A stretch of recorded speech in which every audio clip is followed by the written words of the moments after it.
Welcome, everybody. We're on day 15 of the Democrat government shutdown. Not a good day on Capitol Hill, not a good day across America, because real Americans are feeling the pain due to the Democrats' political nonsense. And we want to specifically focus this morning on one area that's gotten a lot of attention and one segment of the population that truly deserves better treatment than the Democrats are giving them, and that is our military. Today, if it weren't for the bold leadership of President Trump helping us to protect our military, everyone needs to understand that 1.3 million active duty service members would be missing a paycheck.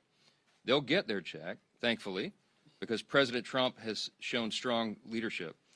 And under his direction, the Department of War has now redirected unspent funds to ensure that our troops are taken care of.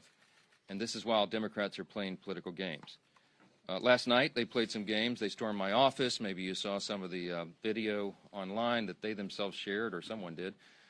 They berated a Capitol Police officer, screamed at him. He was just merely standing his post. Shows again their disdain for law enforcement, as we see all around the country, the Democrats and everyone in that party, screaming, assaulting ICE officers. They did it right here in the Capitol last night. A few members of Congress went into the little foyer of my office and tore down a sign that I had up and just engaged in all sorts of political stunts and antics. They've been doing that every day now, and it shows their desperation. It also shows a very strong contrast between the party that is working for the people and trying to keep the government open and do the right thing, and the party that is engaging in all this nonsense.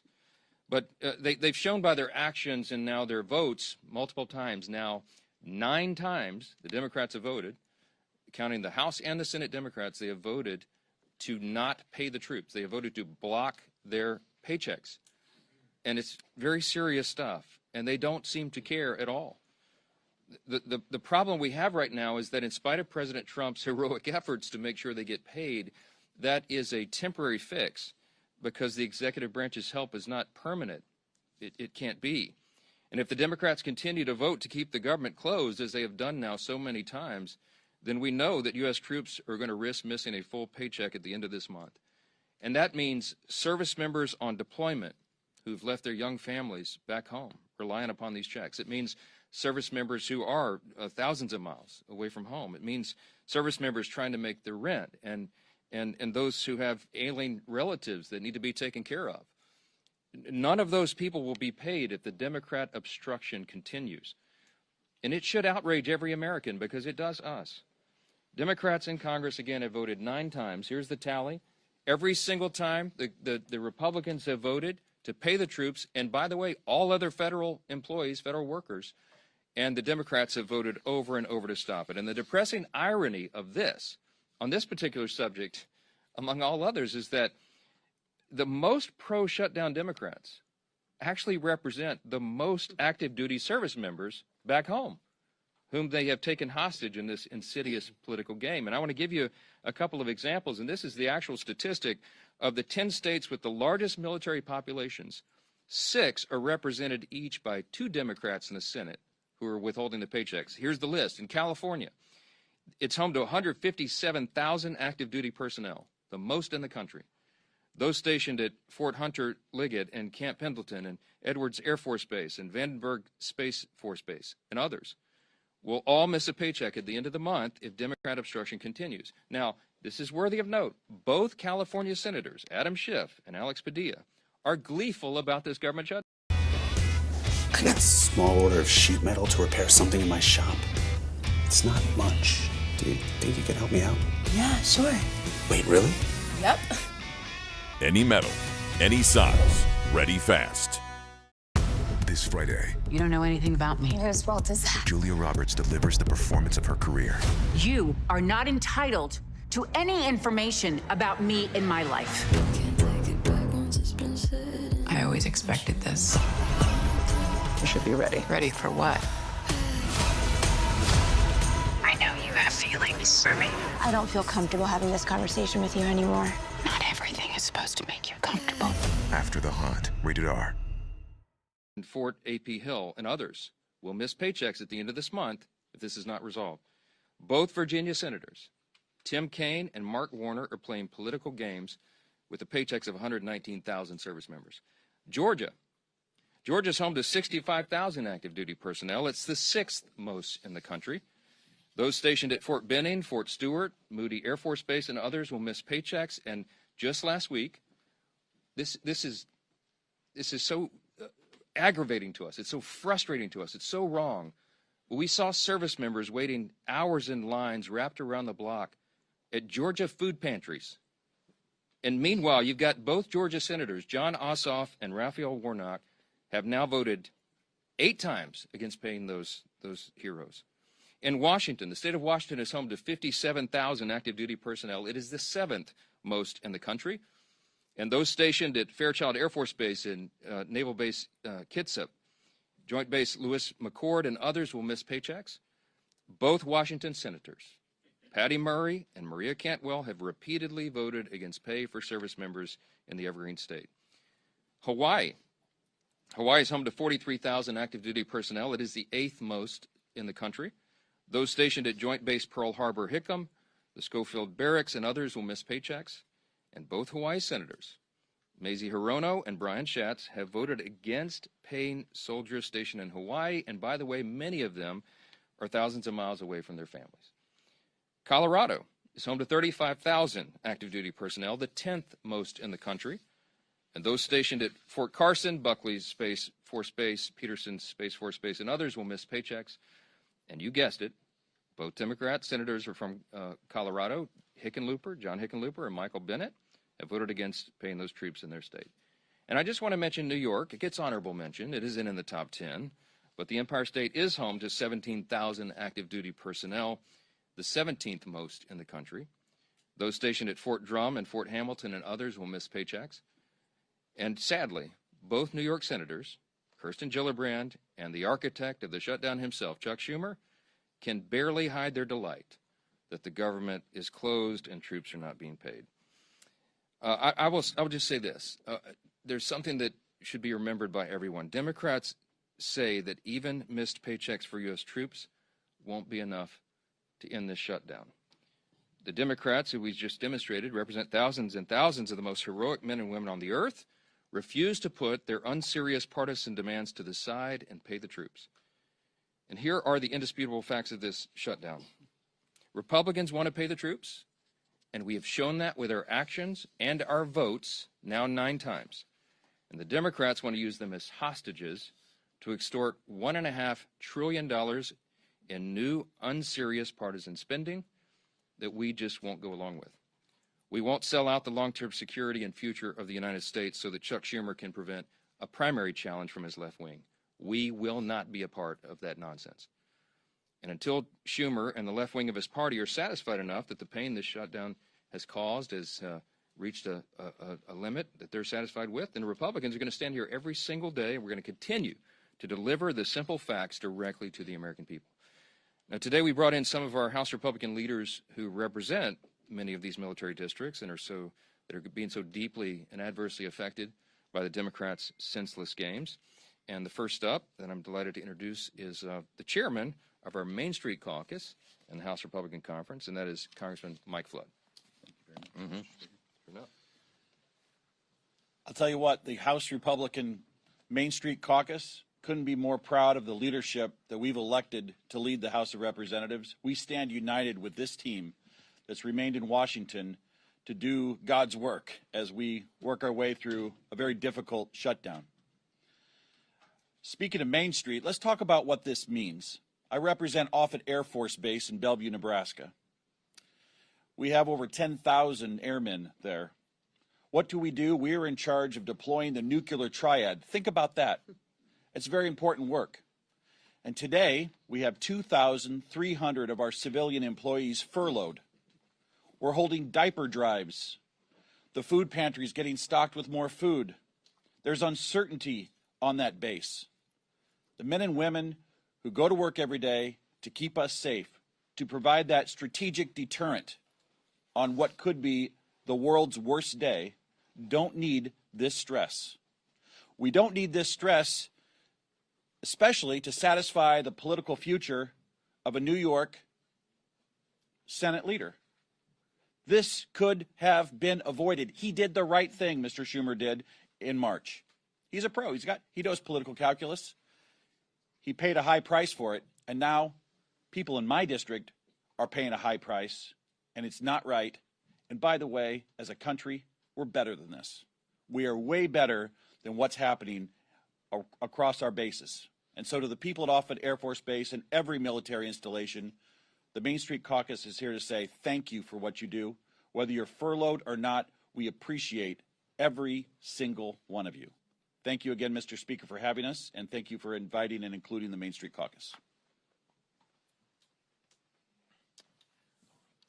Well, I'm not going to introduce each of them. I'll ask them to do that themselves, but I do want to introduce you to the vice chair of the Main Street Caucus, and that is Congresswoman Laurel Lee, the state of Florida. Thank you, Mr. Speaker, and thank you all for being here today. We are here today because the American people deserve to know the truth about why our government is shut down. The reality is simple. This shutdown was entirely preventable. It's happening because Democrats have refused to work with Republicans on our responsible, common sense funding measure. House Republicans did our work.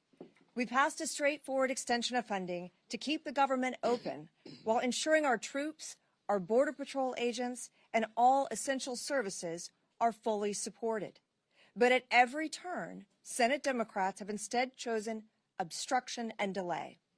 They voted again and again to stop temporary funding that would have kept the government open. Again and again, they put partisanship ahead of the needs of the American people. And it's hardworking American families that are paying the price. In my district, we see these impacts firsthand. At MacDill Air Force Base, there are thousands of brave men and women in uniform. Many have young families in our schools and spouses who work on base and in our communities. In addition, some of our very best neighbors work as civilian technicians and managers at MacDill and keep critical services, not just for our community, but for our country operating. These are the people who will feel the strain of this shutdown and Washington's dysfunction the most. The service members, the civilian workforce who serves alongside them, and the federal workers and their families. They are now left to worry about their bills, about groceries, about paychecks, all because of political games by Senate Democrats. They deserve better than this. They deserve leadership that puts our country ahead of politics. House Republicans have already voted to ensure our service members receive their pay, and we will not allow America's heroes to suffer because of this political brinksmanship. Thanks to President Trump's leadership, the Pentagon identified funding to make sure that our troops are paid this month, even in the face of this needless shutdown. This is not about politics. It is about priorities. Our priority is the American people. We want to secure our border, to strengthen our military, to restore fiscal sanity to Washington, and ensure that every taxpayer dollar is spent wisely. Senate Democrats have made their priorities clear. They're more interested in protecting wasteful spending and expanding benefits for illegal immigrants than they are in protecting our service members and our hardworking American families. That is unacceptable. To the men and women at MacDill Air Force Base and the families across Florida's 15th Congressional District, and to every American feeling the uncertainty of this shutdown, know this: we are fighting for you.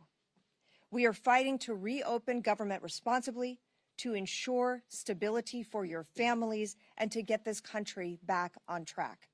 It's time for Democrats to stop the political games, to stop holding our troops and our federal workers hostage to their agenda, and to join us in putting the American people first. Thank you.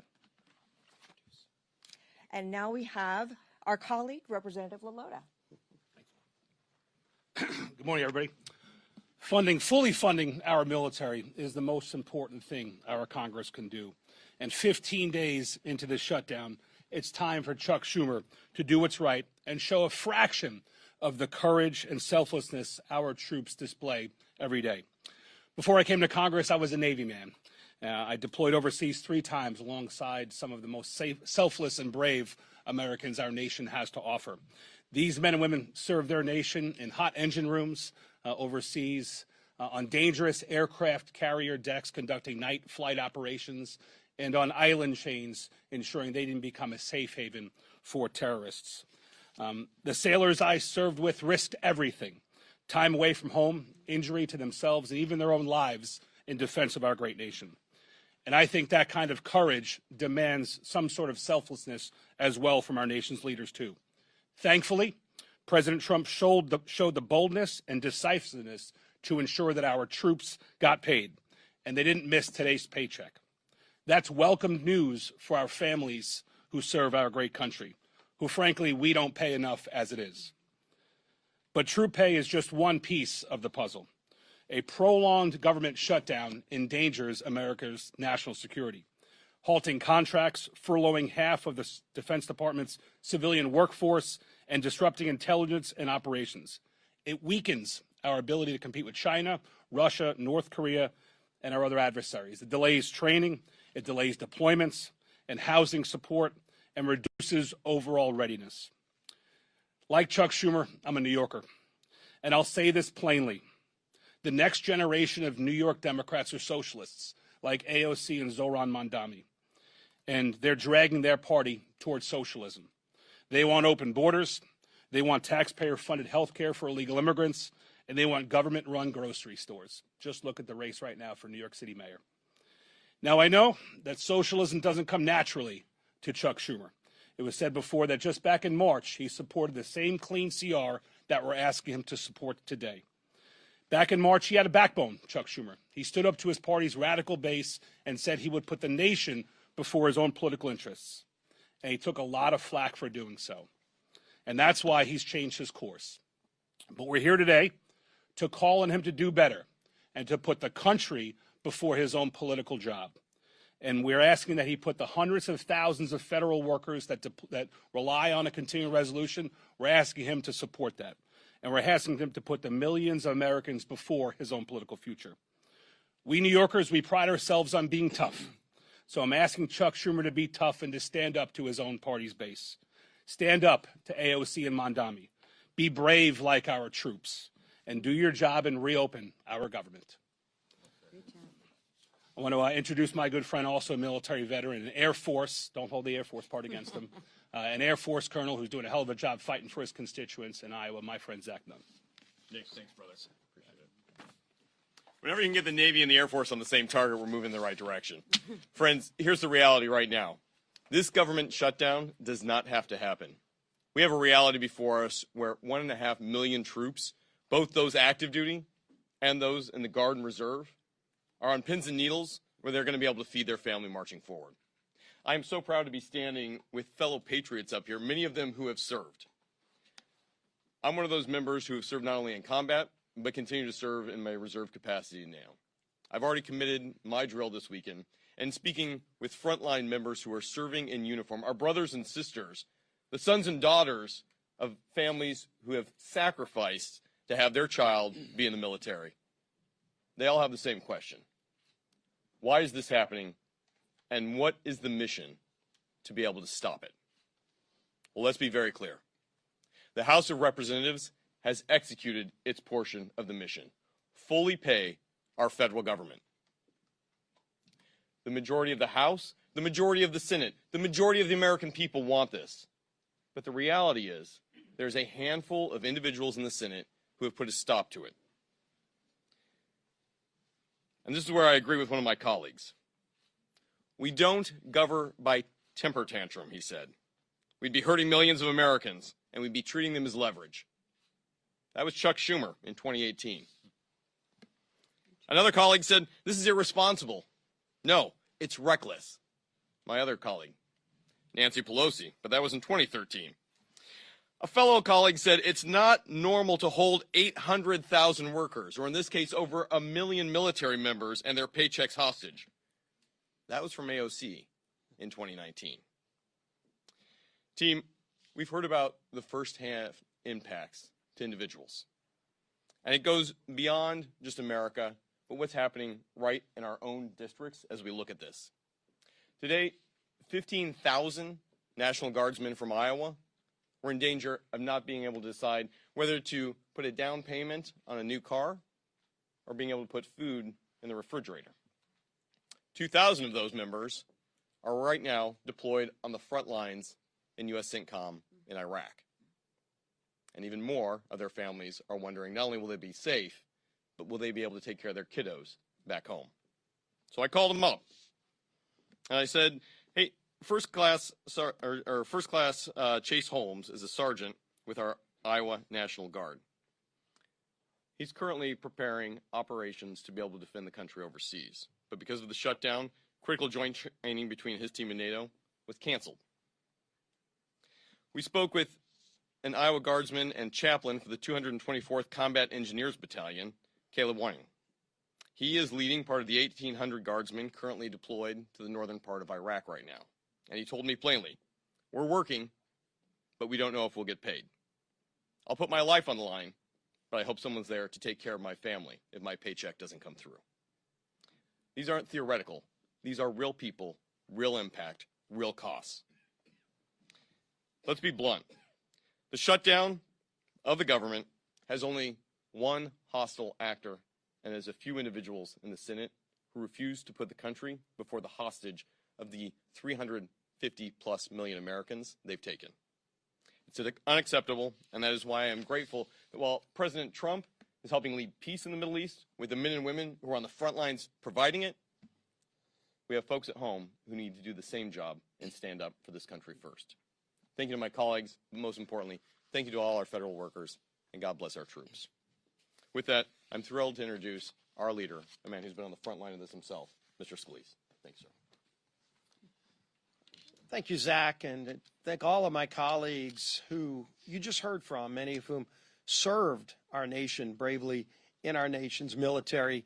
I want to say thank you to the over 1 million men and women in uniform who continue to serve right now, despite the uncertainty, that uncertainty that does not need to exist. And why? Because Chuck Schumer is more afraid of the radical leftists in his own party than he is concerned about making sure that those families don't have to wonder about whether or not they're going to be able to put food on the table. Their families, while they're overseas, many of them, are going to be able to put food on the table during this Schumer shutdown. And keep in mind, over 1/3 of all men and women who serve in uniform right now, over 1/3 of them live paycheck to paycheck. That means when Chuck Schumer is voting to deny them pay, many of them will not be able to make their rent payment or their mortgage payment. Many of them will not be able to make their car note payment. And the stress that that adds to their lives unnecessarily should not happen, did not need to happen. This House came together. I'm so proud of the men and women I serve with in Congress here in the House, where we did our job. Weeks ago, we sent a bill over to the Senate that doesn't resolve all of our differences. People often say, gee whiz, why can't Washington just get together? You know, which side's going to win this thing? It's not about which side wins. It's about stopping the American people from being the losers in Chuck Schumer's fight while we go negotiate our differences. We have big differences we need to negotiate, and the clean CR that we passed over to the Senate does not resolve those differences. It just gives us some more time to have that negotiation. And by the way, that clock is getting sooner every day. November 21st is not extending every day that Chuck Schumer continues this charade that he's playing with the lives of millions of American families.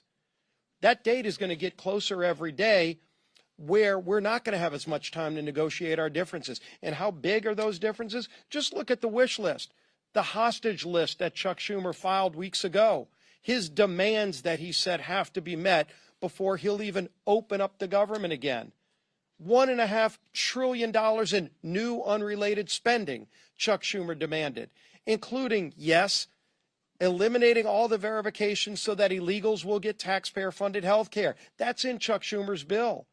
Chuck Schumer guts the $50 billion rural hospital fund to give taxpayer-funded health benefits to illegals in his hostage demands. That's not going to happen. And so when are we going to have a rational conversation? When are Democrats going to actually become serious in this discussion where they say, let's open up the government and start talking about our differences? about how we're going to get this country back on track. And in contrast, again, just look at what happened yesterday. Some of us were at the White House at just an amazingly emotional ceremony where President Trump posthumously, unfortunately, issued the Medal of Freedom to Charlie Kirk. And his incredibly brave widow, Erica, was there to receive it on his behalf and gave another emotionally powerful speech. And this comes on the heels of President Trump returning from the Middle East, where he was in Israel, he was in Egypt, working with other world leaders to establish historic Middle East peace. President Trump's been doing all those things, and in the middle of doing all of those things, he had to go find time to figure out creatively a way to pay our troops, even though Chuck Schumer wants to defund our troops. Yes, the party, the Democrats, that were for and continue to be for defunding our police now want to defund our military troops by not paying them, by not opening up the government. And the votes are clear. Nobody has to wonder which side is for shutting down the government, which side is for trying to deny troops their pay. We had yet another vote, the 8th time on the Senate floor yesterday. While we were at the White House, the Senate was having that vote on whether or not to open up the government. And you saw Democrats continued, led by Chuck Schumer, to shut down the government and deny troop pay. It's embarrassing. It's not just unserious. It's having devastating consequences on millions of Americans around this country, and it doesn't need to happen. We shouldn't have to wait until the Hate America rally this weekend or whatever it is that's driving Chuck Schumer to keep this going on, this damage that's being inflicted, so that he thinks it's going good for him while it causes damage, real harm to millions of American families, including our service men and women who are so bravely risking their lives for these great freedoms that we enjoy. We're going to continue to fight for freedom. We're going to continue fighting to open this government and do our jobs. And the whip of our conference is my friend, Tom Emmer.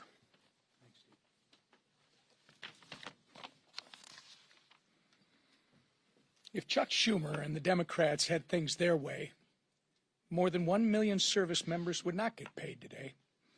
Thankfully, our commander-in-chief stepped up where the Democrats have refused by reallocating funds to ensure our troops receive their hard-earned paychecks today. Thanks to President Trump, military families across the country will have the resources they need to continue making ends meet just a little bit longer. Yet, what has been the Democrats' response? Representative Madeline Dean told CNN yesterday, quote, "This is not the way to run a government," close quote. Making sure our troops get paid is not the way to run a government? Build a website you love with Wix. For your words, create your brand, your opportunity, your breakthrough. Feeling a vibe? Run with it. From can't look away to gotta have it. Make every detail yours. Bring out what's hot. Remove what's not. Crystallize it. Instantly set a tone that speaks in your voice to your audience. Keep moving. Your site grows with you. Add solutions that meet you where you are and take you where you want to go. Smooth to make, easy to love. I love coming here every year with you, Dad. We've been coming here since you were a little girl. Hey, I finally switched over my insurance last week. I went with Georgia Farm Bureau Insurance. It's important to support the farmers that provide for our family. It just felt right. Georgia Farm Bureau is insurance I can feel good about. But 9 times now, 9 times, the Democrats have refused, shutting the government down in the process and forcing Americans to pay the price. All so they can gallivant around the Capitol making ridiculous videos, childish videos, scream at Capitol police officers who aren't getting paid, by the way, and buy time until their Hate America rally takes place on Saturday on the Mall. It's despicable and it's wrong. We can only hope that they come to their senses and that the madness ends soon. Until then, our message remains the same. Stop playing political games, pass our clean CR, and reopen the government for the people you were elected to serve. Lisa McClain, our conference chair. Thank you. Well, good morning, everybody. Here we are again. I'm going to be very clear. Chuck Schumer wants a dirty deal. I'll say it again. Chuck Schumer wants a dirty deal. One that caters to his radical base.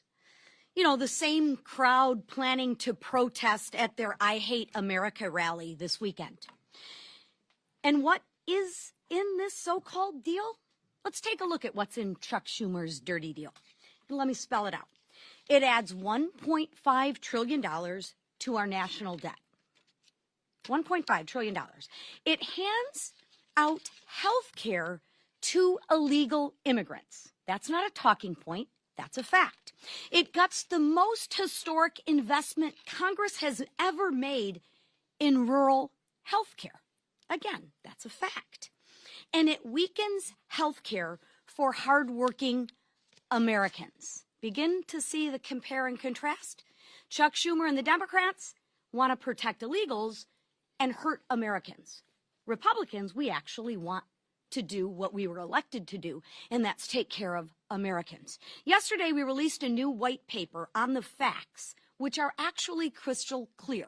So we don't need to do political stunts and storm the speaker's office, and we just have the facts on our side. And notice, when you can't beat us on the facts, you have to go to emotion. And you have to go to political stunts, and that's exactly what the Democrats are doing. First, the Democrats' proposal eliminates a cornerstone investment in rural health care, putting hospitals and small-time clinics deeper in financial debt.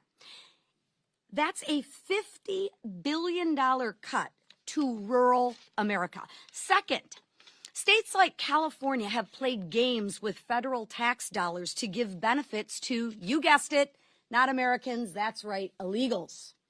Republicans actually closed that loophole, saving taxpayers $190 billion. Again, note the compare and contrast. The Democrat bill would reopen that loophole, and don't let them deny it. Make them own their votes. Make them own their stance. Let me remind you, every single Democrat on the 2020 presidential debate stage raised their hand and said, taxpayers should pay for health care for illegals. Every single Democrat. So why are they denying it now? Because they know it's not popular with Americans, right? They are on the record wanting health care for illegals. Own it, Democrats. Say it loud. Say it proud. You want to put illegals over Americans. Just own it. I'm going to say it again. They are on the record wanting health care for illegals, and their dirty deal that they lay out in black and white. Finally, Democrats' plan forces taxpayers to cover the majority of emergency medical costs for all non-citizens. Another $28 billion tab for who? You guessed it, the American people. So here's the bottom line. The Democrats' proposal would force taxpayers to fund $119 billion in waste, fraud, and abuse. Yes, that's right. The Democrats advocate for waste, fraud, and abuse. Why? Because it's not their money, it's your hard-earned money, including benefits for people that are here illegally. That weakens health care for Americans. It also defunds rural health care. Again, that weakens health care for who? That's right, it weakens health care for Americans. It is absolutely outrageous. So here's my message to Democrats. Tell all of your radical base you're done taking orders. Tell them you're putting America first. Drop the demands, reopen the government, pass the House bill, and let's get back to work for the American people. Thank you. All right, a few questions. Yes. A judge in Florida issued a against Corey Mills for threatening and harassing behavior from an ex-girlfriend. And according to these court documents, he also instructed a congressional staffer to reach out to her after that initial temporary restraining order was filed. Do you think this is an ethical violation, and do you think any disciplinary action is warranted? I have not heard or looked into any of the details of that. I've been a little busy. We have a House Ethics Committee. If it warrants that, I'm sure they'll look into that. Yeah. It's been reported for a while. Corey Mills was accused of beating a girlfriend in his D.C. apartment. He was accused of stolen valor by the people that he claimed to have saved on the battlefield that then on the record said that he did not save them. I mean, this has been happening since the beginning of the year. Are you concerned about these allegations against Corey Mills? Look, you have to ask Representative Mills about that. I mean, he's been a faithful colleague here. I know his work on the Hill. I mean, I don't know all the details of all the individual allegations and what he's doing in his outside life. You have to ask him about that. Let's talk about things that are really serious. Back row. Go ahead, Scott. Yeah. OMB put out a memo saying that they're going to batten down the hatches and ride out the shutdown. But, as you pointed out, they're going to pay the troops, as well as they said pay law enforcement. Should law enforcement include Capitol Police, who protect you, your family, you know, Mr. Scalise, the whip, as well as the Capitol building in general? Yeah, we've always stood with Capitol Police and law enforcement, and we've shown that in word and deed. And I can tell you that I was with the president for a couple of hours in the Oval Office last night. I spoke with Russ Vought in the Rose Garden before the Charlie Kirk service. They are, what's the right word, forlorn about this. No one on the Republican side is taking any pleasure in this scenario. Yes, we're always for reducing the size and scope of the government and all of that, but this is not the way to go about it. We don't shut the government down, turn off the funding streams, and then require all these cuts like this. So what they're doing is they're having to triage federal spending, as you know, because anybody, as we've said, any person who's in the White House, regardless of party, and their director of OMB, is given this unfortunate reluctant task. They have to figure out and triage what are the most essential services personnel policies and what are not. They're going to look at that through a partisan lens, but when they look through it through that lens, I mean, we're looking at it right now as conservative Republicans, the White House, that's who serves in the White House right now. If Joe Biden or Kamala Harris or a Democrat were there, they would look at it with a totally different set of lenses. But I can tell you that when we look at that, we prioritize troops and law enforcement, absolutely. So if there is a mechanism to do that, they will find it, and they will fund it. The reason, the way they were able to get the troops paid for this paycheck, and as I said, this is not an enduring solution because we will run out of the funds, but there were some unspent funds in effectively R&D accounts in defense. They moved that over to prioritize payment of those who are putting their lives on the line today and who have families in serious situations. That money will be replaced, as has been explained by the White House, after the funding gets going again. If we can find a similar mechanism to take care of Capitol Police, of course, they'll do that, but that's in a separate branch, so a different determination. Yes, sir. Speaker, this is day 15 of the shutdown, though, and Leader Scalise just kind of addressed this, that the 7-week bill that you guys passed before, you guys have already lost 2 weeks of that. Is there a point in the future where you decide to put either another clean continuing resolution on the floor, like in the next couple of weeks, or why not just put some of your appropriation bills that have passed out of committee on the floor during the shutdown? Our appropriators have been hard at work, even during the shutdown. They had, remember in the House, we passed all 12 separate appropriations bills through committee, 3 off the floor. There's 9 left. They've been working to put those together and prepare them for action.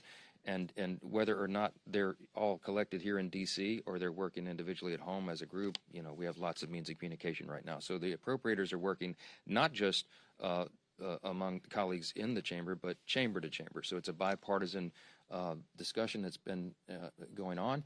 As I mentioned several days back, I even spoke myself with Patty Murray, who's the lead on approps in the Senate, Democrat side. So that work has been going on.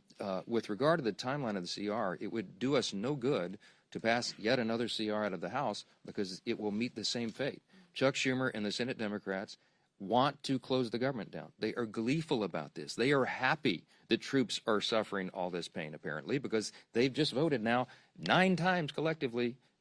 Democrats in Congress have voted 9 times to block the pay of troops and Capitol Police and all the federal employees and, by extension, all the civilian contractors and everybody else. So we would just be going through an exercise in political futility to pass another CR. It is ironic that the 7 weeks The 7 weeks on the clean CR that we passed September 19th was a date that was determined by Republicans and Democrats in the House. The appropriators determined together that that should be the length of the CR, and they stipulated together that it should be clean. The Democrats at the time said, please don't put any Republican priorities on that so that we can all do this in good faith. And we didn't. We put a clean CR, and still they voted no. Why? Because their leadership, Hakeem Jeffries and Chuck Schumer, told them they had to. So I think appropriators want to get back to work. I know every House Republican does, but we've got to get the lights turned back on, and Chuck Schumer and the Democrats need to vote to do that so we can get back to regular legislative session. Yes, ma'am. Last question. Thank you. Just to follow up, though. So the Senate is actually trying to advance some appropriations bills. Are you saying that if your appropriators get some bills ready for the floor, you'll bring them back, bring the chamber back, even if the CR isn't passed? Leader Thune is trying to advance the defense approach bill today. We'll see how that turns out. My suspicion is the Democrats are going to play their same political games and stop that cold. I hope I'm surprised by that, but we'll see. We're on a 48-hour return notice for House Republicans and the House itself. Dependent upon action in the Senate, we can get all this moving again, and we can get back to all the regular order and all the things that are stacking up on our plates. It is ironic that even though Democrats decided upon the end date, the 7 weeks to go to November 21, it is the Democrat leadership that is eating up the clock. And they are doing great harm to the American people, not just by suspending services, vital services and paychecks, but also because of the backlog of work that the Congress has to get done. And we cannot do it while hardworking Americans are suffering because of these antics, and that's why we're demanding, insisting that they get it open. I'll leave you with this. You've heard the word contrast here a number of times today. I'm so grateful for these Main Street Caucus leaders who came in to help us articulate this contrast. I'll just say this again. You have two parties on a split screen right now. You have President Trump and the Republican Party reducing your taxes, cutting government red tape and regulations to get the economy going again, passing historic legislation to boost the economy and bring down the cost of living. You have Republicans who have ended the border crisis, almost zero illegal crossings in the last 4 months. You have Republicans who are working to end the crime crisis and support law enforcement and ICE officers and all those who are wearing that badge and putting their lives on the line and supporting our troops, as we talked about today. You have Republicans who are ending fraud, waste, and abuse in government and making government work more efficiently and effectively for the people. And you have President Trump and the White House and his administration ending conflicts that are killing millions of people around the world. What have Democrats accomplished in the last 9 months? A government shutdown. I mean, the contrast between these parties could not be any more stark. And I encourage you to watch. We call it the Hate America rally that will happen Saturday. Let's see who shows up for that. I bet you see pro-Hamas supporters. I bet you see Antifa types. I bet you see the Marxists in full display, the people who don't want to stand and defend the foundational truths of this republic. And we do. And that's what we're here doing every single day. And we'll continue to come in every morning and tell the American people the plain and simple facts, because the facts are going to win the day here. The American people are not stupid. They see what's going on, and they know who's to blame. Thanks for being here this morning. Thank you.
Kindly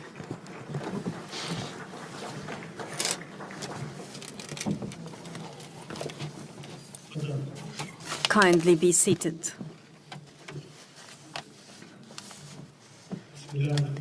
In the name of God, the gracious, the most merciful, Your Excellence, Your Majesties, Excellencies, and Highnesses, peace be upon you and God's blessings. I welcome you all to Sharm el-Sheikh Peace Summit. At this historic milestone, where we all together have witnessed the reaching of Sharm el-Sheikh agreement on ending war in Gaza, and the birth of a glimpse of hope that such deal ends an agonizing chapter in the history of mankind and opens the door, ushering in a new era of peace and stability in the Middle East. The deal offers a better morrow to the conflict-fatigued and strained regional populations. And now we receive the valorous peace leaders that attained peace in the entire world. Allow me to invite His Excellency, the American President Donald Trump, to join the peace lovers leaders who advocate for peace in the world.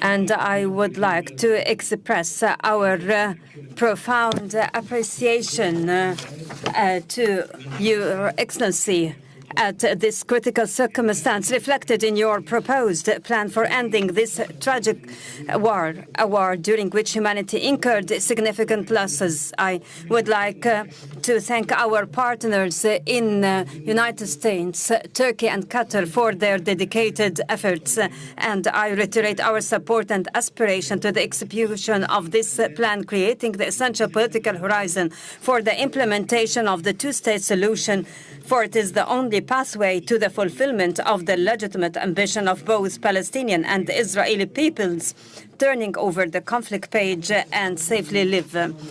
Excellency President, you have demonstrated that genuine leadership doesn't mean war waging, rather the ability to bring it to a halt.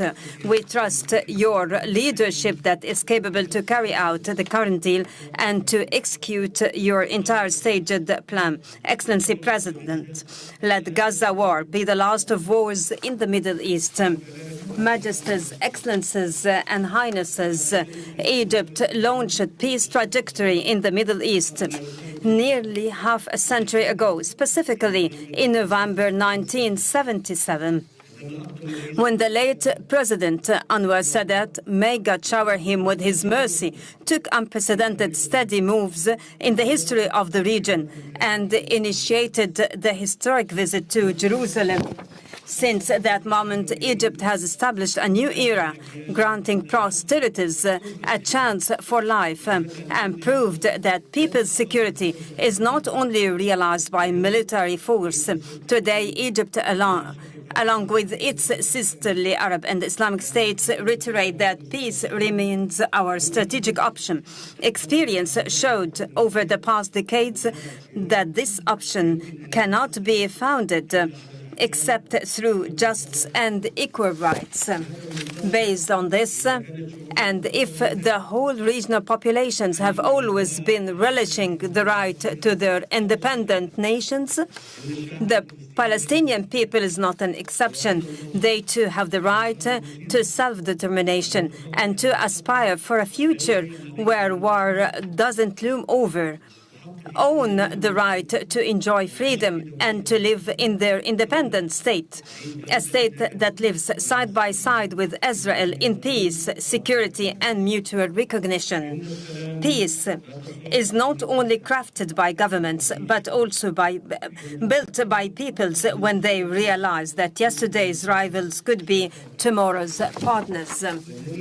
I avail this opportunity to appeal to the Israeli people. I say, let us turn this historic moment into a new beginning of just and peaceful coexistence prevalent life. Allow us to look forward together to a better future for the sons of our nations.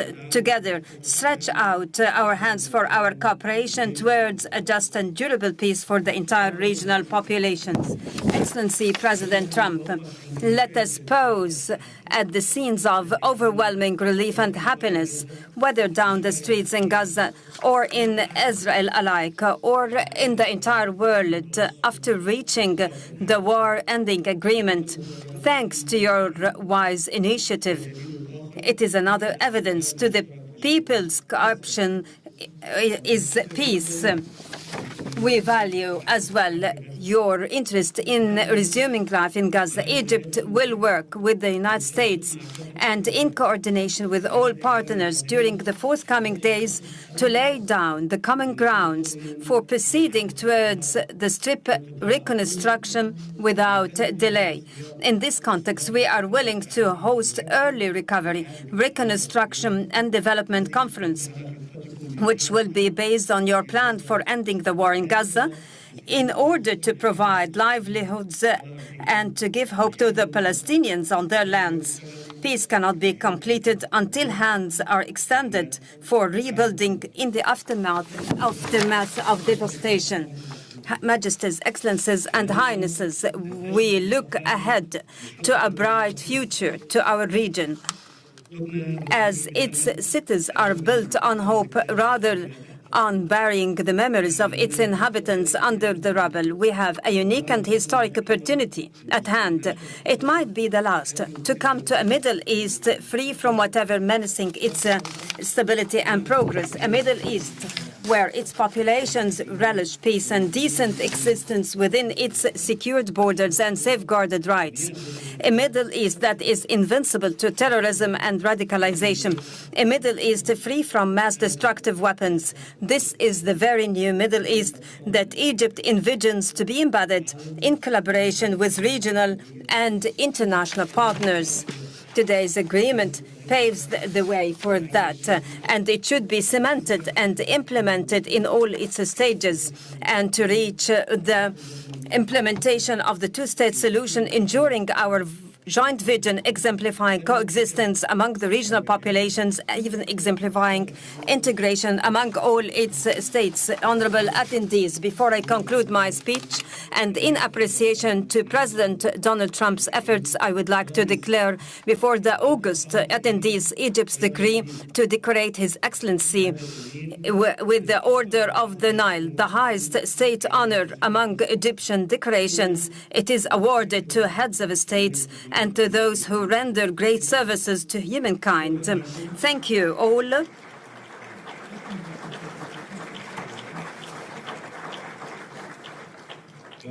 Now I invite the honorable guest to deliver his speech. Excellency President Trump, kindly proceed. The floor is yours.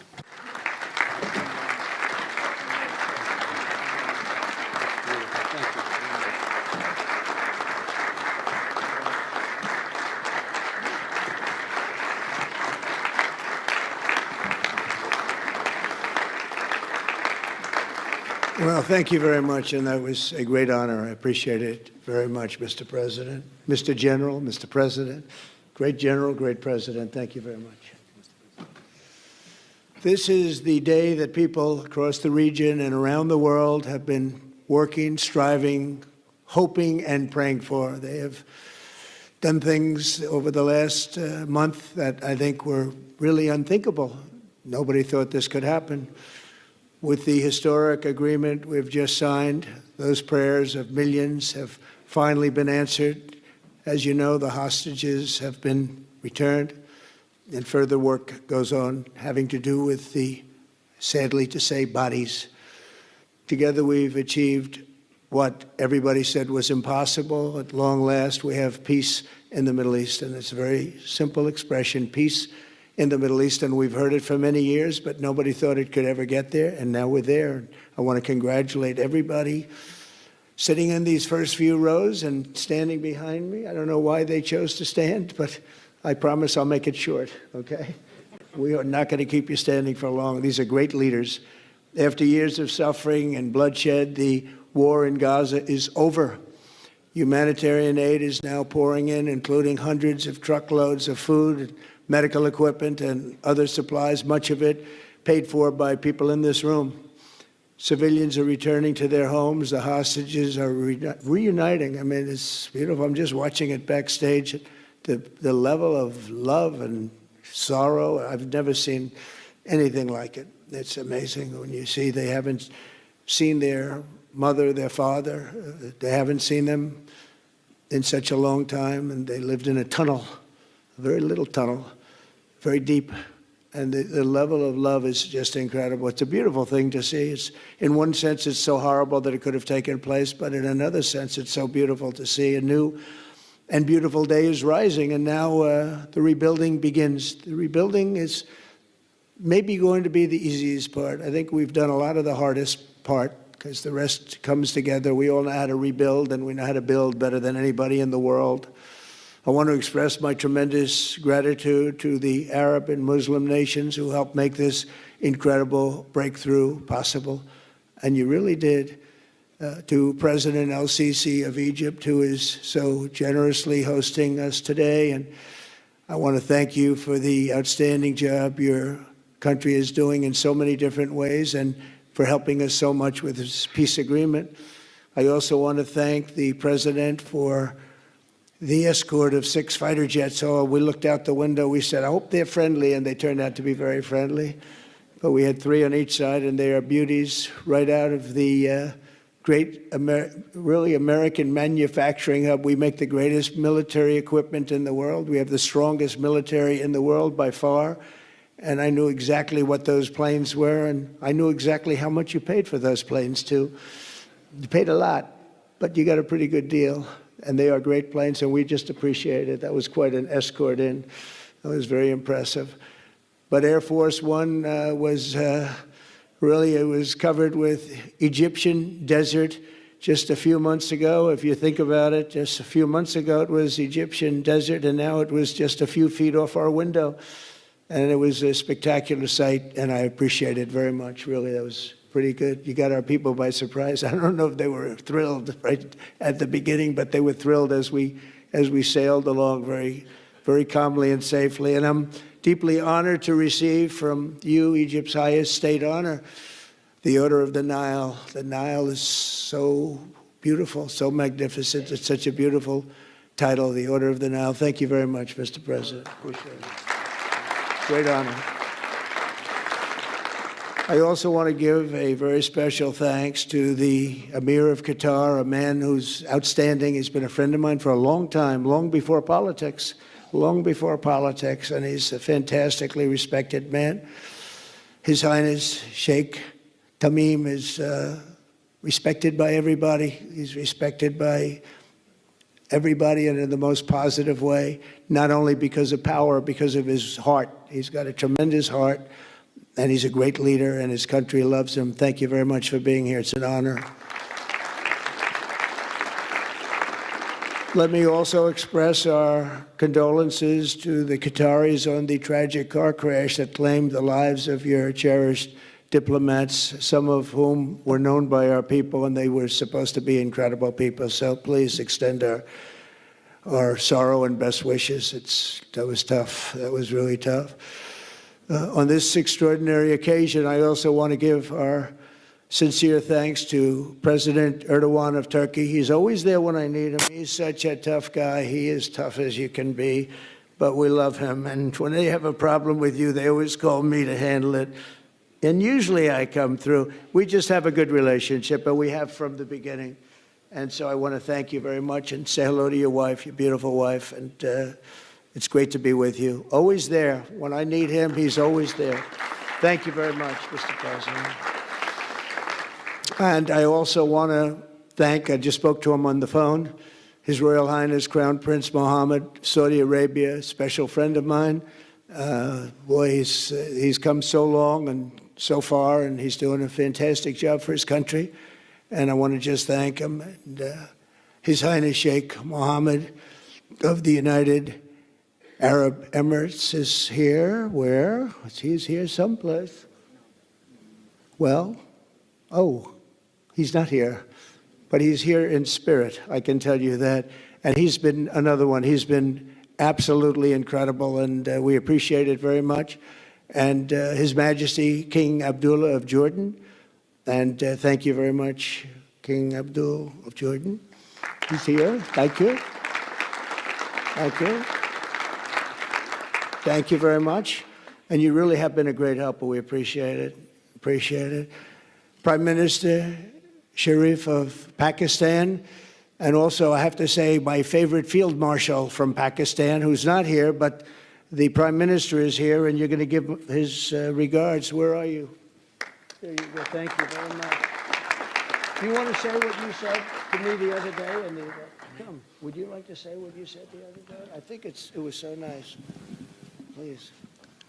Thank you very much, my dear President Trump, my dear brother President Fathi al-Sisi of Egypt, Majesties, Highnesses, Excellencies, ladies and gentlemen, Assalamu alaikum, and a very good evening. Well, I would say today is one of the greatest days in contemporary history, because peace has been achieved after untiring efforts led by President Trump, who is genuinely a man of peace, who has relentlessly and untiringly worked throughout these months, day in and day out, to make this world a place to live with peace and prosperity. I would say that Pakistan had nominated President Donald Trump for Nobel Peace Prize for his outstanding, extraordinary contributions to first stop war between India and Pakistan, and then achieve ceasefire along with his very wonderful team. And today, again, I would like to nominate this great president for Nobel Peace Prize, because I genuinely feel that he is the most genuine and most wonderful candidate for Peace Prize, because he has brought not only peace in South Asia, saved millions of people, their lives. And today, here in Sharm el-Sheikh, achieving peace in Gaza is saving millions of lives in the Middle East. Mr. President, I would like to salute you for your exemplary leadership, visionary leadership. And I think that you are the man this world needed most at this point in time. World would always remember you as a man who did everything, went out of the way to stop 7 and today 8 wars. I would like to thank my very dear brother, Sheikh Tamim. He's Akh al-Shaqiq, who has really worked very hard along with others to achieve peace in this region. My very dear brother, President Tayyip Erdogan, His Majesty, King Abdullah, and of course my very dear brother Mohammed bin Zayed of UAE, and of course my very dear brother Crown Prince of Saudi Arabia. And he has also been very, very helpful and contributed very valuably in this wonderful peace process. Ladies and gentlemen, I wouldn't want to take more of your time. Suffice it to say, had it not been for this gentleman, not only, who knows, India and Pakistan are both nuclear powers. Had he not intervened along with his wonderful team, during those 4 days, the war could have escalated to a level. Who would have lived to tell what happened? And similarly, here in this part of the world, in the Middle East, Mr. President, your valuable contribution along with President Sisi, I think history will remember in golden words. I wouldn't say more, except God bless you, God give you long life to serve like this for all time to come. Thank you very much. So beautiful. Thank you very much. Wow. Thank you very much. Very kind. Thank you. Wow, I didn't expect that. Let's go home. There's nothing more I have to say. Goodbye, everybody. That was really beautiful and beautifully delivered. Wow. Thank you very much. Also with us is President Prabowo, a very incredible man of Indonesia. President, come in.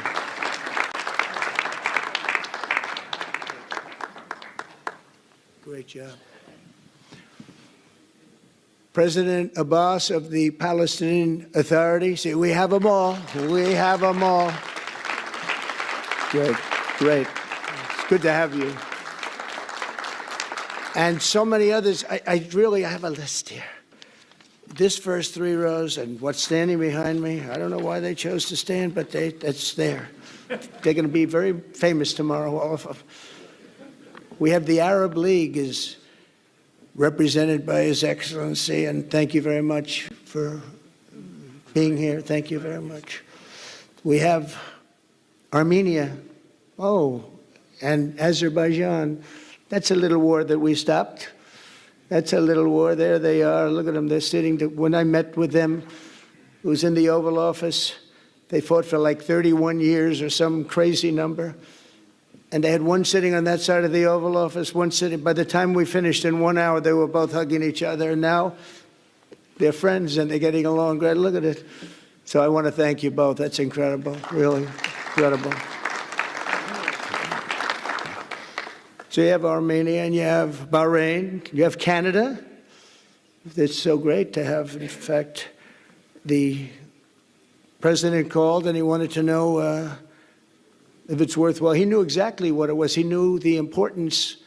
Where's Canada, by the way? Where are you? Where are you? He knew the importance of this. He said, I want to be there. So many people have done that. They called. I mean, they heard about it. And these are not people that can do that very easily. They have pretty big schedules to put it in mind. The most powerful people. And I appreciate you being here very much, Mr. President. Fantastic. Fantastic. And Cyprus, Egypt, the European Union, it's a lot of countries. France, thank you very much, Emmanuel. I would imagine Emmanuel standing someplace behind me. Where is he? I can't believe it. You're taking a low-key approach today.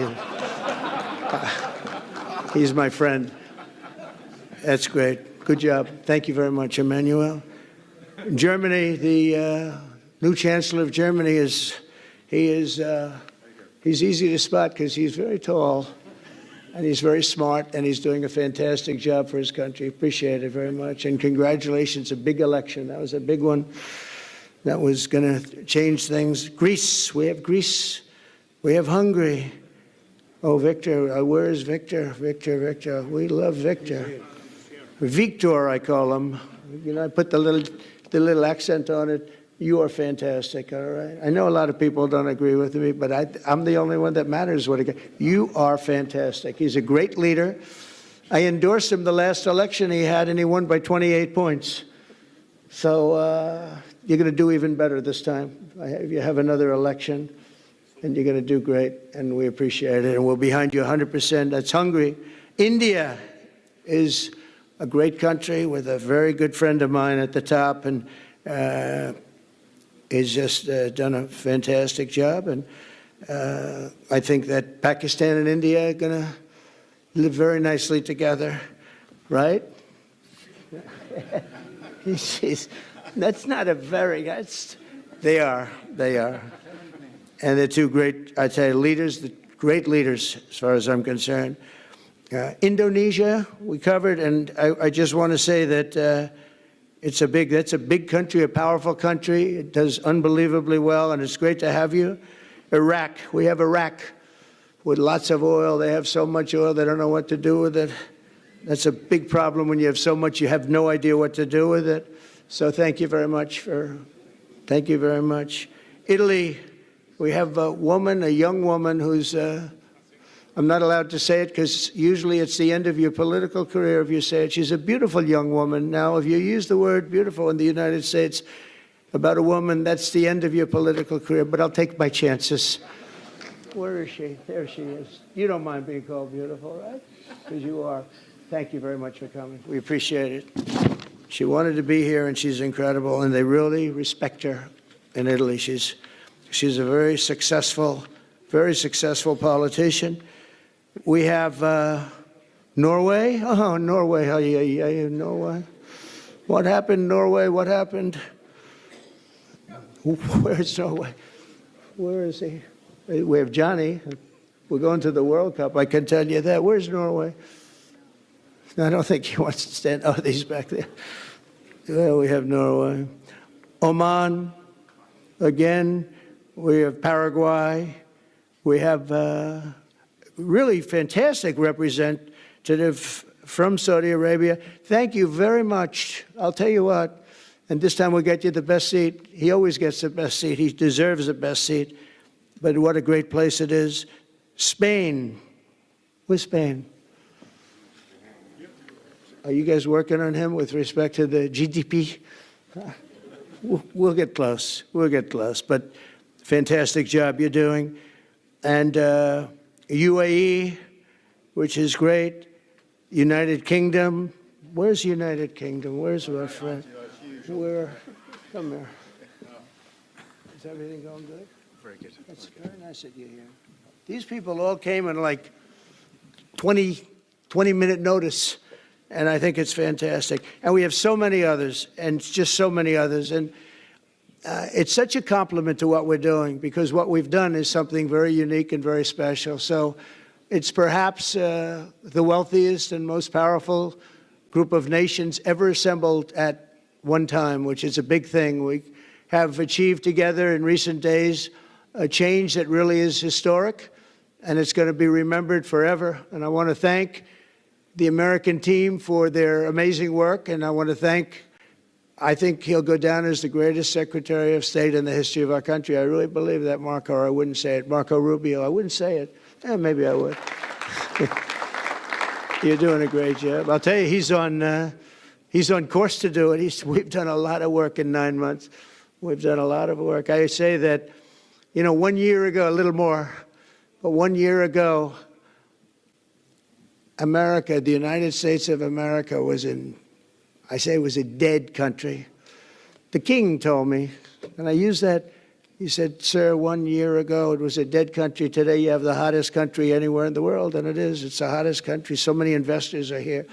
We have over $17 trillion being invested in the United States, which is a record that nobody has ever beaten. I don't think anybody will. And we still have 4 months to go before it's a year. So in 8 months, we have over $17 trillion. We're actually very close to $18 trillion. There's never been, as an example, the previous administration had less than $1 trillion over 4 years. We have, we're close to breaking $18 trillion in 8 months. That's pretty amazing.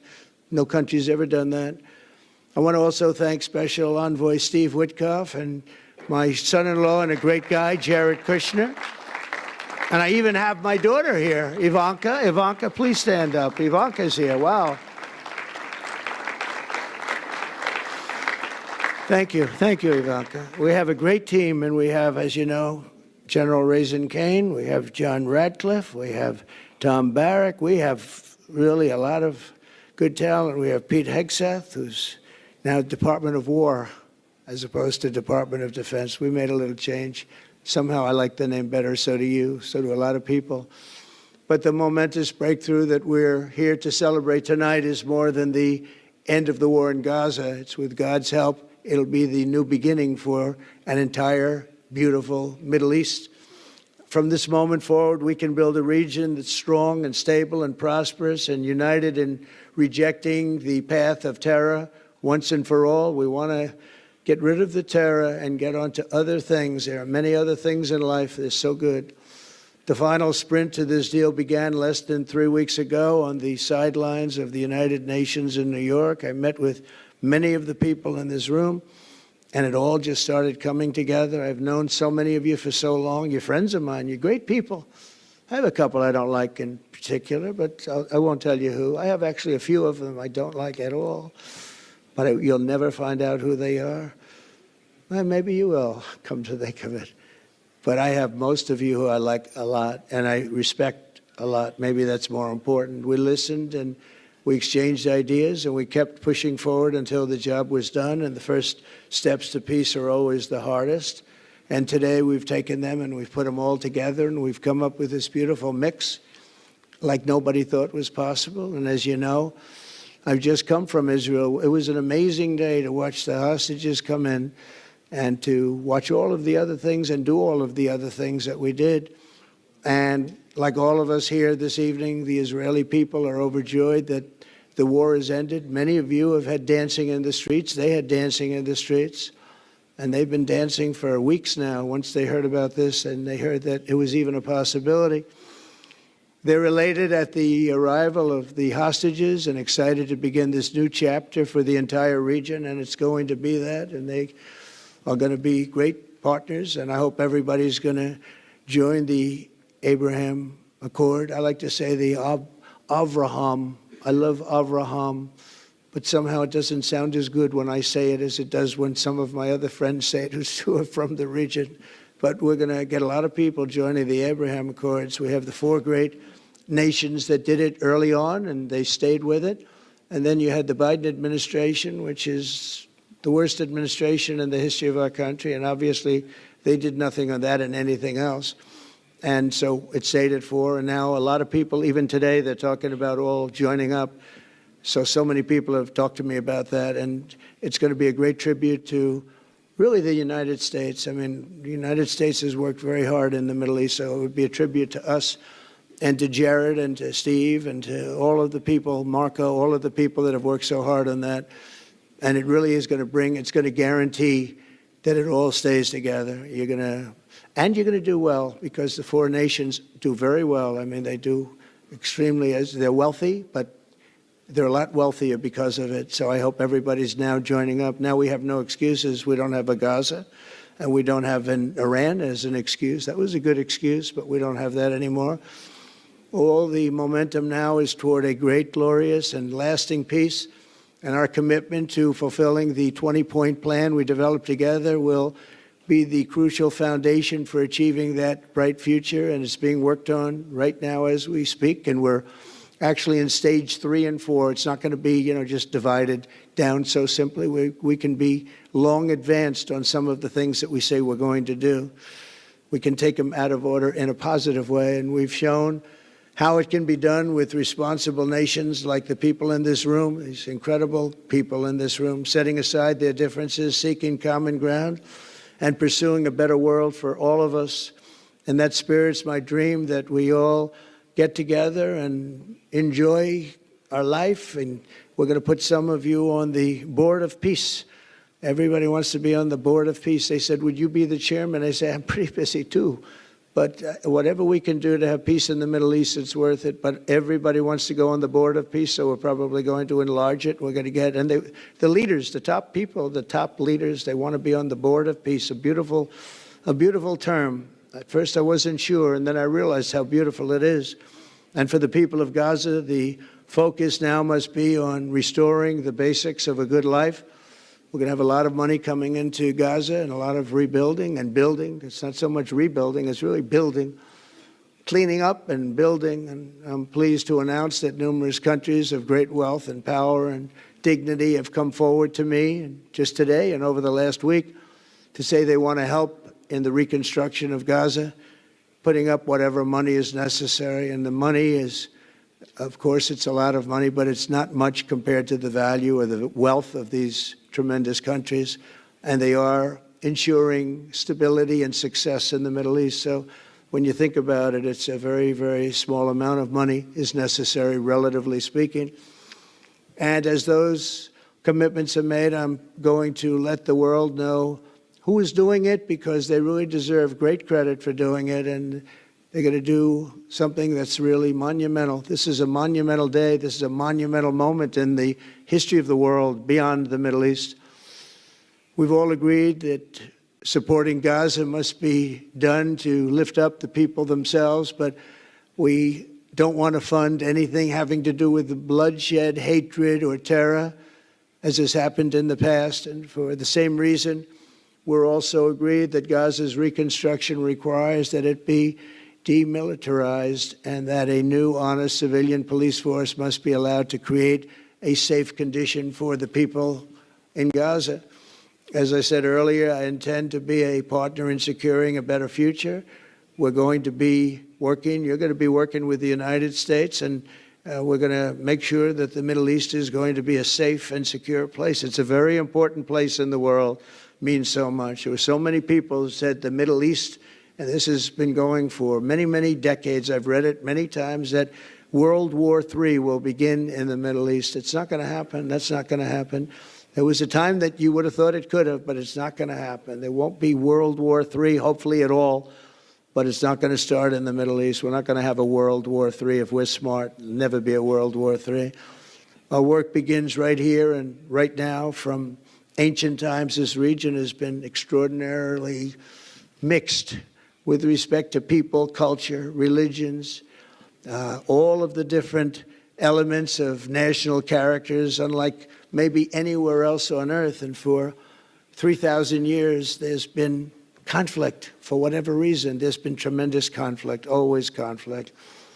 But today, for the first time anyone can remember, we have a once-in-a-lifetime chance to put the old feuds and bitter hatreds behind us. And that's why so many people in this room, they didn't get along. Some did, some didn't, but they're getting along now. This has brought the people together. This is the first time the Middle East crisis has brought people together as opposed to driving them apart. And to declare that our future will not be ruled by the fights of the generations past, which is foolish.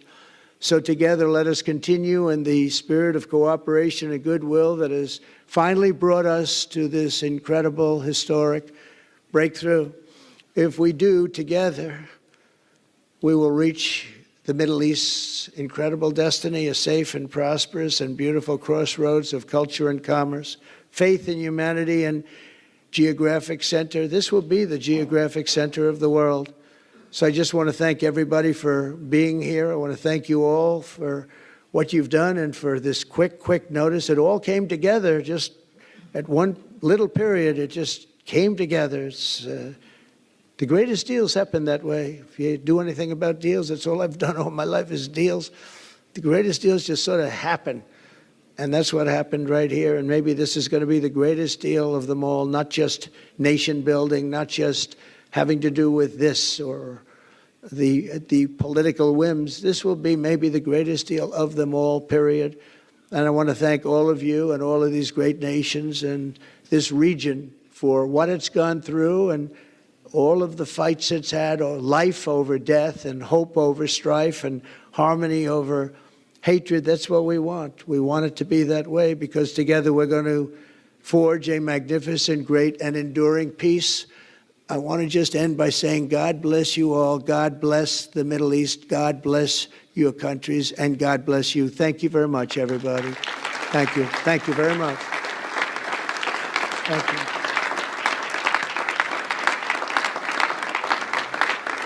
Thank you very much. So if we could ask the media to leave, and we're going to have a little conversation with all of these great leaders, which will take 5 minutes, and we'll just talk for a couple of minutes. But if we could ask the media to leave, would be great. Thank you very much. Thank you.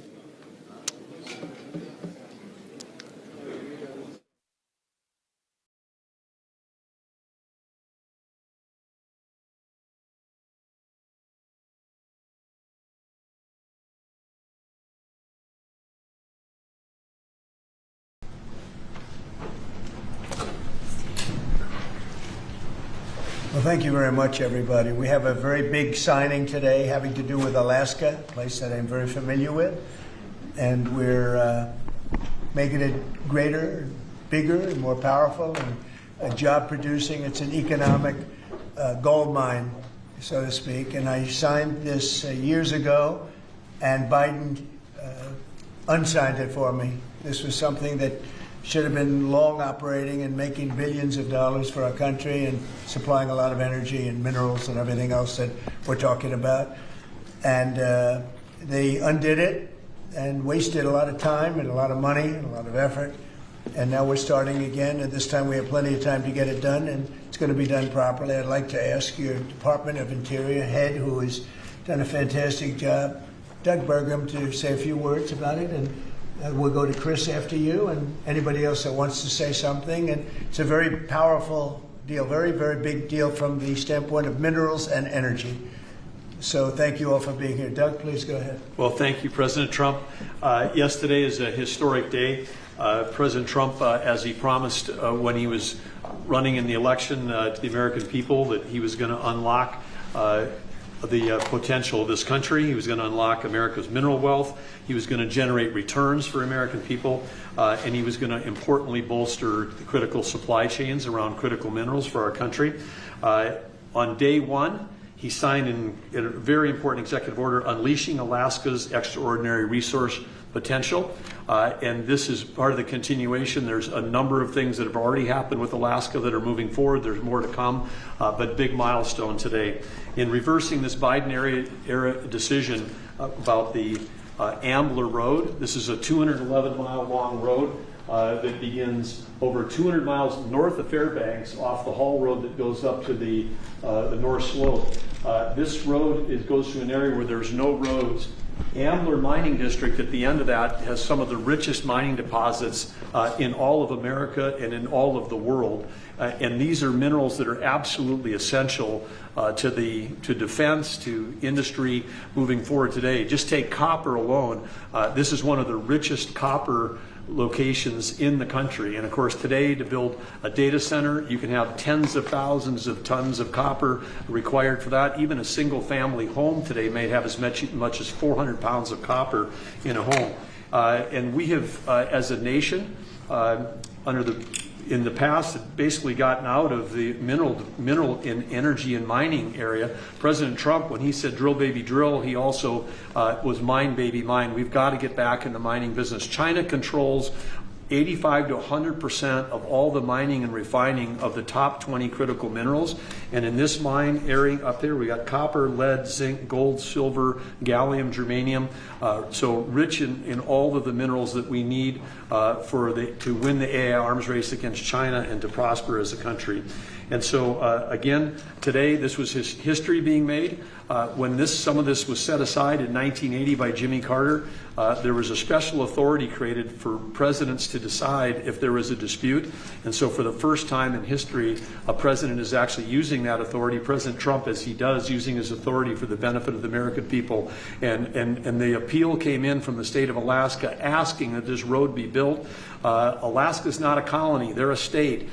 They have an opportunity to build roads like any other state. With this signing, President Trump, Alaska can go ahead and build this road. It'll be a toll road, not a public road. It's a toll road, so it'll be controlled in terms of traffic. It's a gravel road. It'll be sensitive to the environment. There'll be collaboration with the Native Alaskan corporations in terms of how it's built and how it's used, supporting the Alaskan Native tribes with subsistence hunting regulations on either side of this. But this opens up a wealth of resources. In addition, there's going to be an announcement made later today that is part of this announcement that the Department of War, the United States government is making an investment in Trilogy Minerals. They're one of the companies that has mining claims in this area that is a remote wilderness right now. And again, making that investment so we can make sure that we're securing these critical mineral supplies and that ownership in that company will benefit the American people. With that, I'll kick it over to Chris Wright. Thank you, Doug, and what a huge thank you to the President today. This is a tremendous achievement for the people of Alaska. We were in the North Slope of Alaska a few months ago celebrating energy development there. They want jobs and opportunity to develop the resources on their lands. This is another major step forward. We say energy is the lifeblood of society, the circulatory system. Minerals and metals, they're the skeletal infrastructure, the physical upholding of everything we do. Everywhere we walk and operate, your cameras, everything you hold are made out of metals and minerals. President Biden thought it was appropriate to offshore both of these industries outside of our country. That has not left us in a strong place. President Trump, in his first term and even more strongly in his second term, is bringing those industries back to our country. America was a mining powerhouse for a long, long time, and our mining industry got squelched. Now we're seeing it come back to life. You saw the President's truth not long ago about a deal for lithium production in Nevada just a week or so ago. This will more than tenfold increase American lithium production. And this infrastructure, this mining road in the Ambler Mining District, will just have immense impact on future mining opportunities for our country's security and economic opportunities for the people of Alaska. Our critical minerals and mining expert within the administration is standing right next to me, David Copley. I'll see if he wants to add any words. This is a really big deal for the American mining industry, and I think it shows the President's seriousness about getting this industry going and making sure we have the critical minerals we need for our defense industrial base and for our broader economy. Thank you very much. And I think we want to get this going by a certain time, so I signed it. And Will, I'm going to give it to you, and you get it filed. And sir. Good job. Thank you, sir. It's a big job. Thank you very much.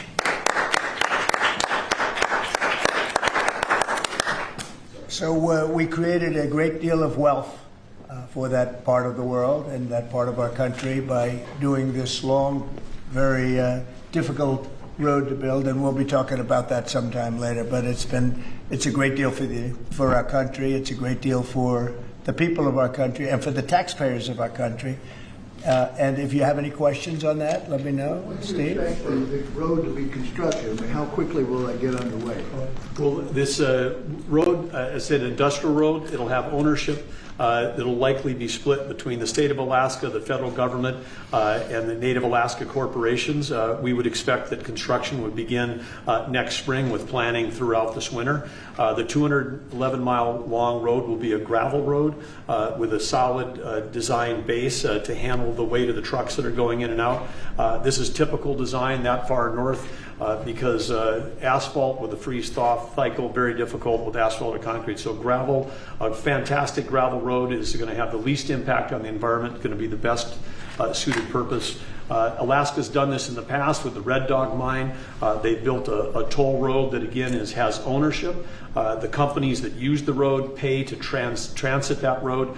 So this is an economic model used around the world in mining districts. We'll apply it right here. And again, it's going to generate revenue for the American people and for the citizens of Alaska as opposed to a cost. And also 2 bridges. We're going to build 2 bridges that will be able to complete, and we'll get them up very quickly. And how long to complete? I mean, 211 miles, that's a lot. Yes, we'll get it done in less than a year. It's going to come in three phases. The first road, as President Trump said, will go quickly, which is they call it a pilot road. We'll build a single lane gravel road through the full duration of it. That'll be then expanded to a second phase and then a third phase over time. But again, we want to get that pilot road built because then we can help get materials back to help the mine get started quickly as well.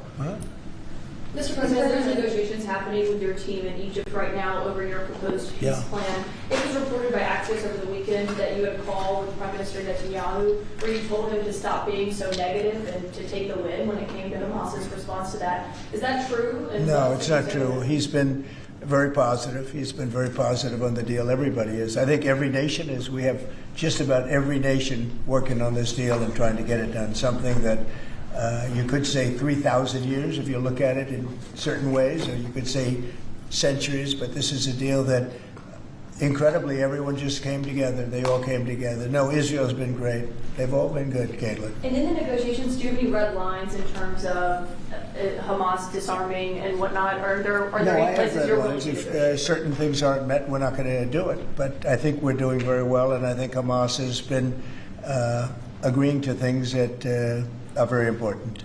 Mr. President, on the government shutdown, Mr. President, if the vote today fails in the Senate, will that trigger layoffs? It could. At some point it will. And, the Democrats are the ones that started this. And if you think about it, it's about health care to a large extent. It's about we want great health care for people. We don't want to give the money away to other people that come pouring into our country. And they've already poured it because nobody's coming into our country. Now we have the border totally stopped. In fact, numbers we just announced again, we're at another 0. So we have 0 for 4 months in a row. 0 people coming into our country illegally. That's a pretty good number. I'm not sure even I can believe that, Doug, if you want to know the truth. 0. We went from millions of people to 0, but it's pretty close to that number. And the way you stop them is not to give away, not to announce that you're giving everybody free health care, free this and that. But what that does, it affects the American people because the American people are unable to get good health care. Obamacare has been a wreck, as you know, and to do that, we have to keep it propped up and do the best you can with it. It's a mess. But a lot of things are going on in that. We talk about Hamas, then we talk about negotiations that we have going on right now. We have a negotiation going on right now with the Democrats that could lead to very good things. What kind of and I'm talking about good things with regard to health care. Are you speaking with Democratic leaders? What kind of negotiations? Well, I don't want to say that. I don't want to say that. But we are speaking with the Democrats, and some very good things could happen with respect to health care. Would you make a deal with them on the ACA subsidies? If we made the right deal, I'd make a deal, sure. So you would make it? I mean, you have right now subsidies. You have subsidies. That's the problem with Obamacare. The subsidies are so much. It's billions and billions of dollars is being wasted. And we can have a much better health care than we have right now. And we're talking to them. I mean, I'm not saying that's going to happen because this has also been going on, not for 3,000 years, but it's been going on for a long time. But, yeah, we're talking to the Democrats. You would work to make a deal with them on I'd like to see a deal made for great health care. Yeah, I want to see great health. I'm a Republican, but I want to see health care much more so than the Democrats. So, Mr. President, on all of this, as you know, the American people are experiencing a lot of pain with any kind of government shutdown. And while you're dealing with Democrats and, of course, Republicans are standing their ground, what is your message directly to the American people who may encounter some of this pain and despair? Yeah. How do you give them hope? Well, up till now, there hasn't been a great deal of pain. There could be a great deal of pain, but up till now, there hasn't been. I will say this, just hang in there because I think a lot of good things are going to happen. That's all I can say. I mean, I think a lot of good things could happen, and that could also pertain to health care. Mr. President, I've seen a surge in attacks on ICE agents across the country, including the shooting in Dallas and over the weekend in Chicago. We saw 10 cars boxing in on ICE agents and another one ramming into an ICE vehicle. Oh, yeah. We have heard Secretary Noem saying that some of these attackers are actually organized and they're planning to kill and ambush these officers. Right. What are the consequences for you? Very severe. We're going to have very severe. We're going to find out who's going after our federal agents. So when you look at Chicago, they've had probably 50 murders in the last 6 or 7 months, 8 months. Many, many people shot, like 30, 40, 50 people shot. Didn't die, but they've been shot. It's like a war zone. And then I listen to the governor and the mayor get up and say how they have it under control. They don't. It's probably worse than almost any city in the world. You could go to Afghanistan. You can go to a lot of different places, and they probably marvel at how much crime we have. Then you go to Memphis, where we are right now. Now, you had it just like in Washington, D.C. right now. You people know better than I do because you have to live right inside. And so many of the press have come to me. They've said, I can't believe it. It's changed so much. We have a safe city in Washington. Memphis will very soon have a safe city. Chicago can be very, very safe. It's going to be very safe. But Chicago is going to be very safe. And you say, why is it that a governor wouldn't accept free help from regardless? I mean, whether it's National Guard or the military or anybody. I mean, if women raped and beaten and knocked to hell, and the same with men where they're being shot all over the place in large numbers.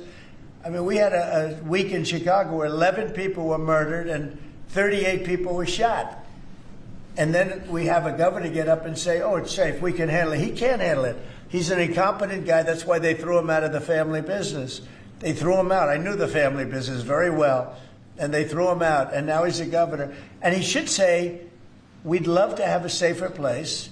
Chicago's a great city potentially. You know, I told you, the head of the Union Pacific Railroad said, sir, save Chicago. It's a great city. It's going to be lost if you don't do it. We have no choice but to do this. And when judges give us rulings that, you know, you don't have to do it, Portland is on fire. Portland's been on fire for years. And not so much saving it. We have to save something else, because I think that's all insurrection. I really think that's really criminal insurrection. So I appreciate the question. These are unsafe places. We're going to make them safe. So you see what's going on in Memphis. Not pretty, but you know what? We're doing a pretty job, because it's going to be a very safe place in a little while. And the people of Memphis are so happy that we're there. And the people of Chicago. So you have black women with MAGA hats on in Chicago, all over the place. They want the Guard to come in, or they don't care who comes in. They just want to be safe. And they really don't care. You know, there was one woman, and she was great today. She said, you know what? I don't care if it's the National Guard, the Army, the Marines, the Air Force. I don't care who comes in, as long as we're safe. And that's the way most of the public feels. We're going to make Chicago really great again. And we're going to stop this crime. Then we're going to go do another one, and we're going to go city by city. We're going to have safe cities. And it was so great that we started with our nation's capital, one of the worst. I mean, so many people, every week somebody was killed. They'd come from Iowa, they'd come from Indiana. They want to see the Jefferson Memorial, the Lincoln Memorial. They want to see something, and they'd get shot. And you'd call their parents, I'm sorry, but your son is dead. And they go, what do you mean he's dead? Came to Washington, D.C. Not anymore. That's not happening anymore. We have a safe place. We have a safe capital. It's as safe as we have probably almost just about in the country.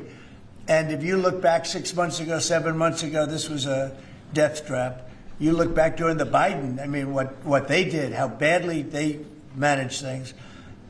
And almost all of these cities, most of these cities are Democrat run. And we don't care, Democrat, Republican, we're going to make them safe. So we have to save Chicago. It's very important. And you can't have a governor getting up and saying it's good when 11 people were shot over a weekend. What? The Insurrection Act, under what conditions or terms would you? Well, I'd do it if it was necessary. So far it hasn't been necessary, but we have an Insurrection Act for a reason. If I had to enact it, I'd do that. If people were being killed and courts were holding us up, or governors or mayors were holding us up, sure, I'd do that. I mean, I want to make sure that people aren't killed. We have to make sure that our cities are safe. And it's turning out, and we started with D.C. It's been so successful. Think of it. People wouldn't go to restaurants. The restaurants were closing. We were losing a lot of restaurants, as you all know. And now restaurants are opening, and they're thriving. And I went 2 weeks ago, and it was great. I'm going to go again. I felt very safe, very safe. Forgetting about guards and Secret Service, and I would have gone. It would have been very safe. D.C. is a great, and look at the cleanliness of D.C. Look at how it's clean. You don't have tents all over the place. We had parks where you couldn't even walk through the park. You had people from tents, and they were violent people. Some of these people were violent people. We have a great, safe capital again. And if you look at it in 6 months from now, it'll be the most beautiful anywhere in the world. It's being cleaned. The graffiti's all gone now. The tents are all gone. We have a capital that you can be proud of, but it'll only get better with time. Mr. President, tomorrow is October 7th, the 2-year anniversary of the original Israeli attack. Do you expect a Gaza deal tomorrow, or any sort of hostages deal tomorrow? I think we're going to have a deal. It's a hard thing for me to say that when for years and years they've been trying to have a deal with Gaza. But I mean, literally for centuries, okay, if you really think about it. But we're going to have a Gaza deal, I'm pretty sure, yeah. And what do you think about the talks about the talks? Well, I'm the one that got the hostages back. Remember that, you know? I'm the one that. I was going to ask you that. Yeah, I got them back. Israeli citizens are celebrating what you've accomplished Yeah. in this deal. Should it come through, there will be a lot of celebration on the streets of Israel. The hostages' families, have they been in contact with you with regard to this deal that could happen? They're so happy about it. It's like they can't breathe. One said, "I can't breathe." You know, it's very sad because you have hostages and you have people that are no longer living. But the parents, and I've said this to you many times, the parents want the bodies of their boy back, the bodies of, you know, their loved one back. In most cases, they're young men, and they're dead. And there's probably 32 or so, about that number. Nobody knows exactly what the number is. They want that body back as much as if their son were alive. I've been with them. You know, many have come to the White House, to the Oval Office. I've been with many of the people that I got released. We have a fantastic group working on it. Steve Witkoff has been amazing. Jared, I have Jared. I took Jared out because Jared's a very, you don't find anybody more capable, and we have the A+ team working on it. I think we've made tremendous progress. And yeah, the people of Israel wanted to happen, but the people related to hostages. I mean, you see in Israel tens of thousands of people. They really want the hostages back, and they really want things to end. And I think Hamas now has been, all I can say is they've been fine. They've been fine. I hope it's going to continue that way. I think it will. I really think we're going to have a deal. We have a really good chance of making a deal, and it'll be a lasting deal. We want to have peace. This is beyond Gaza. Gaza is a big deal, but this is really peace in the Middle East. And the amazing thing is we have every Arab country, every Muslim country. We have every country surrounding. They all want. I spoke with President Erdogan of Turkey. He's fantastic. He's been pushing very hard. He's a very powerful guy, and he's been pushing very, very hard to get this deal done. And Hamas has a lot of respect for him. They have a lot of respect for Qatar. They have a lot of respect for UAE and Saudi Arabia. We have everybody is on our side to get this deal done. There's never been anything like it. Nobody's ever seen it. There's always been like 80% of them don't want something done. I think virtually we even had a very strong signal, as you know, from Iran. They'd like to see this done.